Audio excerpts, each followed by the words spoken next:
episode of the Canadian Watch Monkey.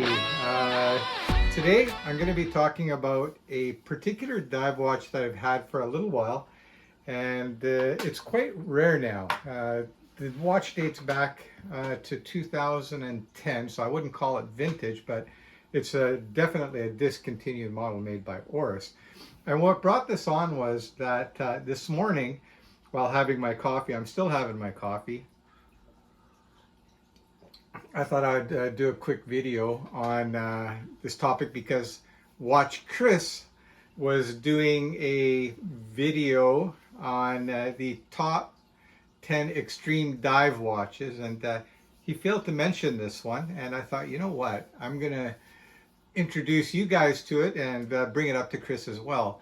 And every once in a while you have a watch in your collection maybe that is kind of you would never sell it, let's say. Okay, and I've got a lot of watches, and it doesn't have to be the most expensive, it doesn't have to be whatever, but everybody has that one watch or maybe two watches that is just they would never sell it, maybe because they're attached to it emotionally. You know, maybe it was given by a parent or a spouse or whatever the case might be. For me, this one I'd never get rid of it for a couple of reasons. There's not an emotional attachment to this one in particular, but I know it's extremely hard to find. It's extremely hard to find in this condition, and as well this complete. And the box for this watch is quite amazing. Well, amazing might be a little bit of an exaggeration, but it's kind of a cool box for sure. And the watch that I'm talking about is this one that's in the box here. It is the Oris TT 1000. It comes in a few different models as well. This is the C model, and it's got these small seconds. And what I'll do now is I will flip the camera and show you the box that it came in, as well as the paperwork and so on. But yeah, it's just a cool watch, and it's one that I would never sell, by the way. I'm using my little happy mug. Let's see if you guys can see that. It was actually given to me by a friend from Japan many, many years ago. I'm emotionally attached to this. But anyway, enough of that. Let's flip the camera around and I'll show you this very cool Oris watch that many of you may have not even heard of. Okay, so here's the Oris TT 1000, or Titan C, if you want to call it that, in all its glory. So here's the box that it came in, and keep in mind this is a 2010 watch. The box is mint. I'm just going to show you what it comes with, and you're going to see it's pretty unique. Even this case here sells for quite a bit of money. So here is the case that it comes in, and I'm going to open that up in a sec. I'm just going to show you first at how complete this set was. I was very fortunate. I purchased this off a gentleman out in Langley, and it came complete even with service records. So here it has extra links for the watch. The watch is currently, of course, sized to my 7-inch wrist.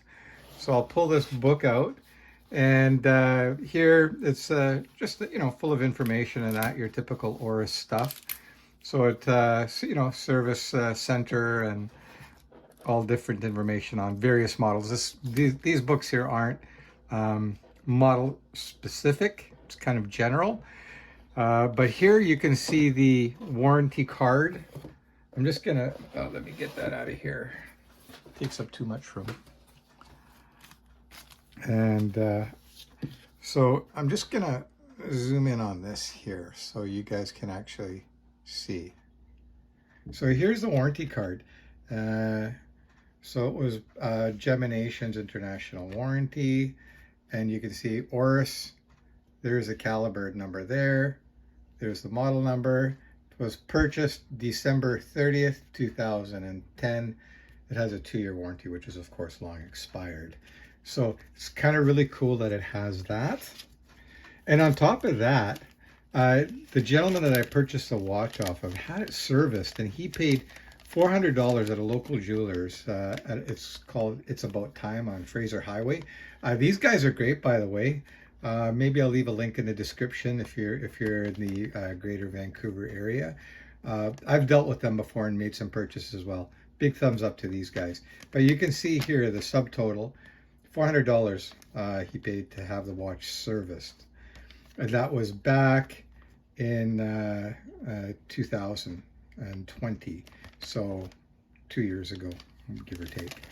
So the watch came complete. Let me zoom that back out. Sorry, guys. So the watch came complete with all this. So it doesn't get more complete than that. So let's just put the manual away. Whoops. And then open up this. So here you can see it's like an old dive helmet, bell style. And to open up the box, you just kind of hold the bottom like this and you pull up and it opens. And underneath here is the watch. So pop that cover off. You can see everything is so complete. I've seen a couple of these for sale on eBay, just the case, for a couple $100, and they're broken. This is in, I would say, near mint condition. So there's the watch, just a fantastic watch. And you can see here when I close it without that other cover, you can see the little people and you can see the watch in there. Let me, oops, sorry for banging into my camera thing there. But you can see the watch sits in there and you can see it through the window. But anyway, enough of the case here. Let's pop the watch out of here and then take a closer look at this. And maybe you'll understand why this is just one of those watches that I'll probably, well, not probably, I won't sell because it's just so hard to find. So here is the watch in all its glory. And as I mentioned, the model is the Oris TT 1000 or Titan C. And it's a titanium watch. It's still heavy, but it's of course not as heavy as if it was made in stainless steel. And yeah, what I'll do now is I'm going to throw it on wrist right now for you guys so you can see what it looks like, and then I'm going to get up close so you can take a closer look at this gorgeous watch, in my opinion. Okay, so I'll just pop this on wrist very quickly while I have the camera zoomed out.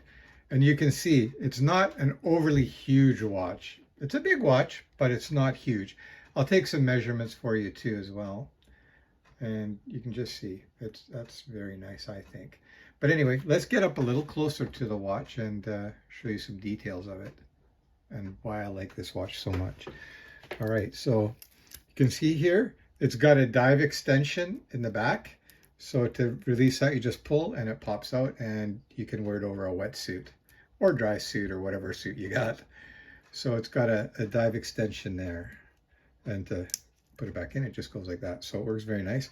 The clasp is very nice on it. And you can see here, it's got different chart for depth and so on the back there, which is very cool. Hope you guys can see that nice and clearly. And you can just see that the watch is really extremely well made. And it's got a 1,000 meter, not 1,000 feet, 1,000 meter depth rating. I don't know anybody that's gone that deep. That's insane. So here we've got the watch up close. And you can see you've got two crowns here. This one here is the helium escape valve.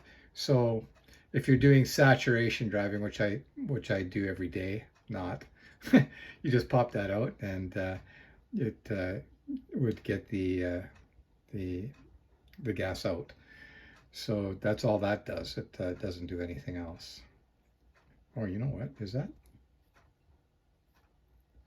Sorry, that's the hand wind mechanism. That's not the helium escape valve. And to change the date and time, it would be the same thing too. You pull it out the first position and you rotate it, and you can see there how the date changes. So that works perfectly as well. And then to change the time, you go to the second position, and you can see that the second hand there, and the small seconds they call that, has stopped, so it is hacking. And then you just turn to whichever time you want. All right, so we'll just push that back in. So I thought that was the helium escape valve. It's not. The helium escape valve is this one here. I should have known. It's got the black dot on there. And you can see the detail on the watch. It's just so nice. And it's quite different. This is the predecessor to the Aquis, which came out shortly after. So that's your helium escape valve there. So you screw it out, releases the helium. And then you just screw that back in and you're good. So yeah, let's just take a few measurements so you get an idea of the size. Now, if you measure from the bezel, okay, right there, you can see it's a very reasonable 40.8. So let's call it 41. But if you measure from the bottom of the case, you can see how it flares out quite dramatically. And let's just measure that. And that's going to come to around 40, why just point there? 43.9. So let's call that 44. So you can see that it does really flare out quite a lot, much more so than the current Aquis line. And you can see there, just a great looking watch. Of course, it's got sapphire glass, and it's got the AR coating on the underside. It's got the small seconds there. And by the way, this watch, I've seen it in two sizes. There's a bigger one, and you can tell by the small seconds, it's out a little bit further. This is, to me, the much more preferred size. The other one is very large. I think it's like 3 millimeters bigger. So yeah, that's it there. So I'm curious to see what Chris thinks about this. And this is what he inspired me to make this video. I've had this watch for a few years now. And it's just a lovely piece. So that's it there. It's a full titanium watch.